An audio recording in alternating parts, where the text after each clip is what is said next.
here to die. You're gonna die! Ah!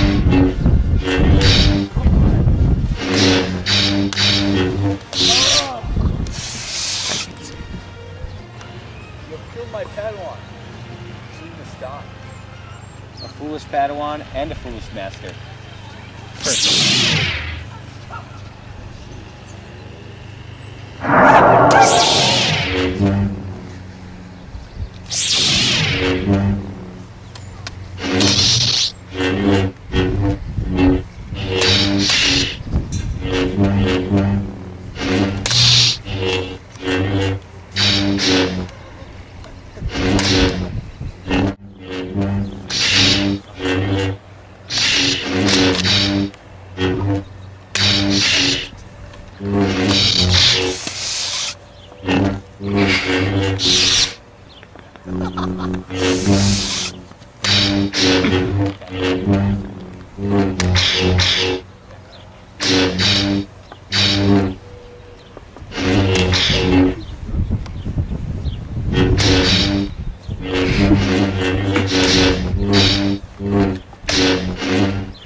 Oh my.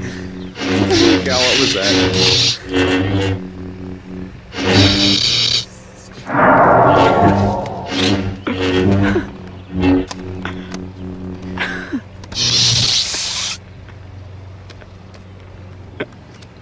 Grab the lightsaber! Pick it up! Let's finish this.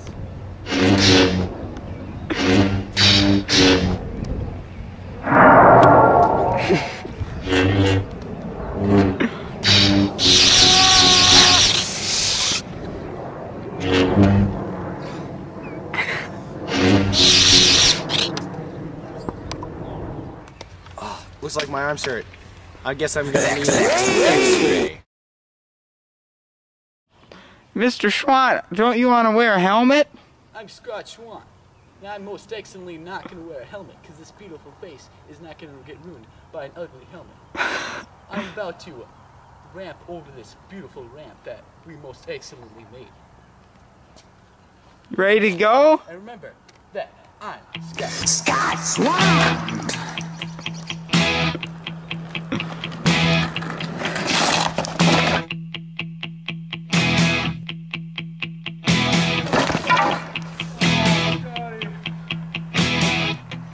I don't mind coming here.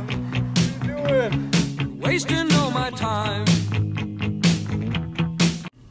Mr. Schwan, are you okay? That was a most excellent fall, but definitely not the most excellent X-rays!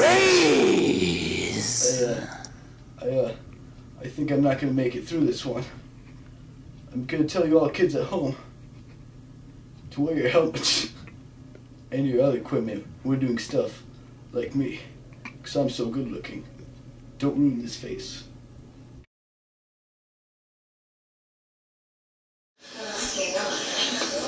Good afternoon, Mrs. Rankin's class.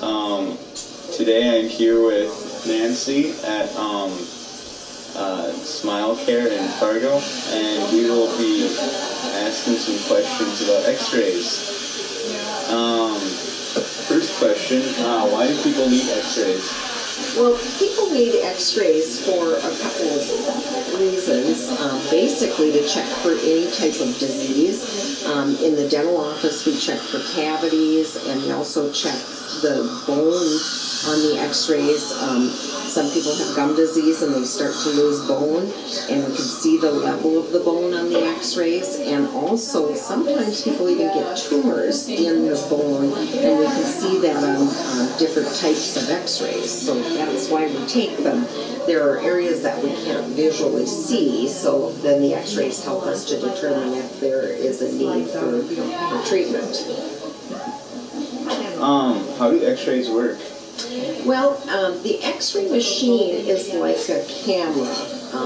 The camera uses light to project the image, and with the x-ray machine it uses x-rays or electromagnetic rays, and those rays will penetrate bone and tissue, and it penetrates at different levels. So when we look at the x-ray, we see varying shades of grays, really, whites and grays, and even into black when there's nothing there. So that allows us to look at the x-ray and see different things on the x-ray that we need to check for.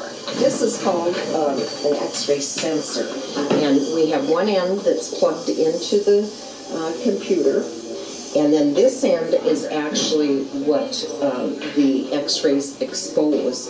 And then that image travels into this cord and into the computer, and you know, if you're a computer engineer, maybe you know how that works. But what we do is just get our little sensor covered with a little plastic baggie, and we do that so that we don't spread germs.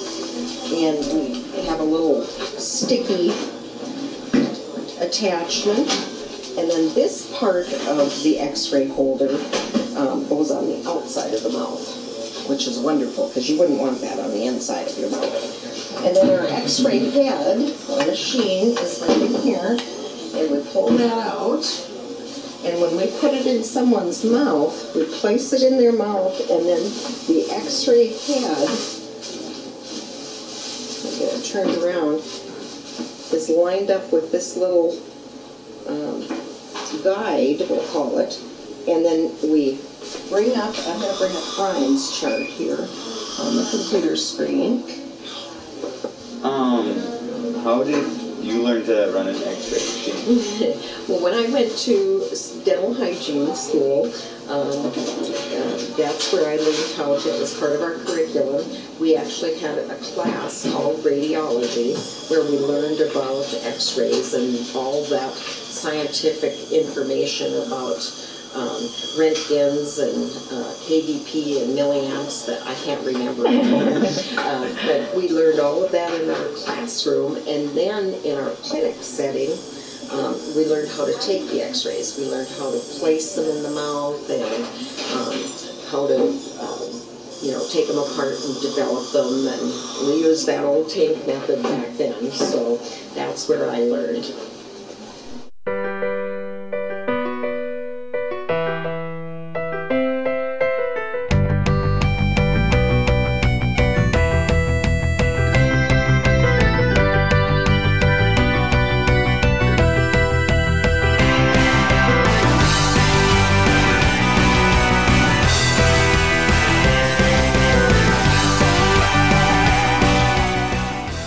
Well, thank you for your time, Nancy. You're very welcome.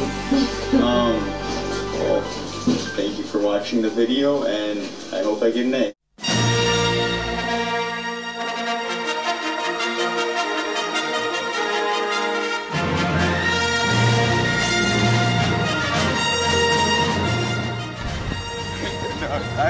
Retake, I'll go back to the camera. Wait, retake.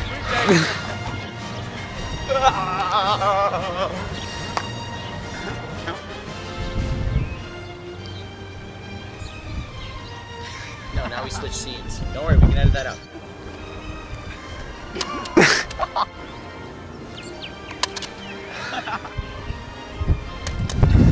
Dang it! Oh, good one. I'm really bad at this.